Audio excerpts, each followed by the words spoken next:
We see them happen all the time. Boneheaded moments in boating, and today we're going to keep it simple, stupid, and that's actually going to be our subject, the boneheaded things we see in boating. There are many causes for a lot of the boneheaded things we see in boating, but one of the most common, I believe, is probably just forgetfulness. Sometimes we forget the basic things, kind of like gravity exists, and things are going to go downhill. There really is a lot going on when you're heading out boating, so it's not all that uncommon for you simply just to forget some of the basic things or basic steps in boating. Sometimes it can be something as simple as you forgot to go ahead and strap your vessel down to the trailer. Other times it can be you forgot to bring that trailer jack all the way up before you tried to pull your boat out of the water. Sometimes you'll go down to the boat ramp and you'll forget to put your vehicle in park. Hey, it's not that uncommon, it can happen to the best of us. Or even maybe better yet, you had a friend help you and you forgot to tell them that they were actually supposed to back the boat down. Once again, with so much going on in boating, it's not that uncommon just to forget the little things, but sometimes the little things can have big consequences, kind of like that time you forgot to get the fender out in time. While being a little forgetful sometimes on the water can have devastating consequences, it's not the only boneheaded things we see happen. With so much going on, there are many different ways to get yourself in trouble. Sometimes with all the excitement going on with various activities in boating, it's not uncommon to find yourself in kind of a little bit of a pinch, but don't worry, if you're out there fishing with your buds, they'll remind you of the important things.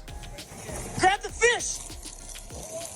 And if you do happen to mess up while you're out there and make a boneheaded mistake, don't worry, your friends will be sure to find a way to bring it up over and over again to remind you. Don't panic, don't panic, don't panic. I got it all on film. I got it all on film, brother. But who can blame anybody when they're out there fishing on a boat to not get caught up in the action? I mean, it's about the thrill of the catch, and so it's not that uncommon to have boneheaded things go on just because you're so excited about the things going on. The trick is to not let things get away from you. Don't worry, I'm sure this guy's friends reminded him to grab the fish as well, unlike this guy's friends who did forget to remind him to duck, which probably made him a little angry, which is another thing that causes some boneheaded moments out there on the water. If you get a little angry, you can get a little flustered, well, bad things can happen. You definitely got to try and keep your emotions under control while out on the water so bad things don't happen. I mean, kind of like when Tom was talking smack all day about how he was faster on the jet ski than you, doesn't mean you should go ahead and try and knock Tom off the ski later once he starts to pull ahead of you. Or how about that time you were out on the ski and somebody on the boat started talking smack? This still doesn't mean that you should try and take that anger out on the boat. Sometimes we'll make boneheaded mistakes just because we're rushing and moving a little faster than we should. These boneheaded moments are common in boating, which is why we should always take our time and never approach anything any faster than we're willing to hit it, and we definitely should never try and take shortcuts in boating. That one never seems to work out well. The 3 engine just got off. The other dude's hanging on a sandbar.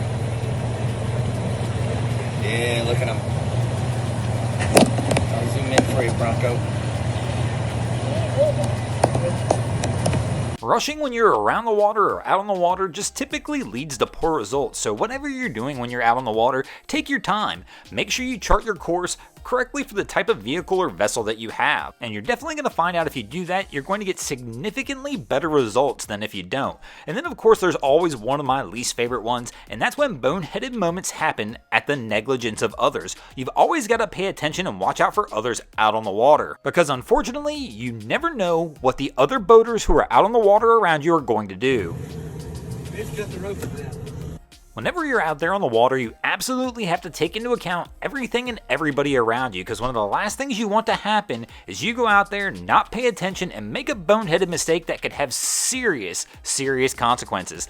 Thanks for watching, guys. I hope you enjoyed this week's episode of Boneheaded Boaters of the Week. If you ever see anything crazy happening out on your waterway, be sure to hit me up on Facebook or Instagram and let me know, and you might see your stories over here. Just like Miami Boat Ramps, Felix Lux, Del Arco 87, John W. Greenwood III, Luis Velazquez, Luis Quattro 1, Phil Wood, Remy Volk, Rob Storm, Shades of Bali, S. Loverlander, and Canada Alex 93 did this week. And if you guys haven't already, go ahead and drop an anchor on the subscribe button here. If not, we're coming to steal your drain plug.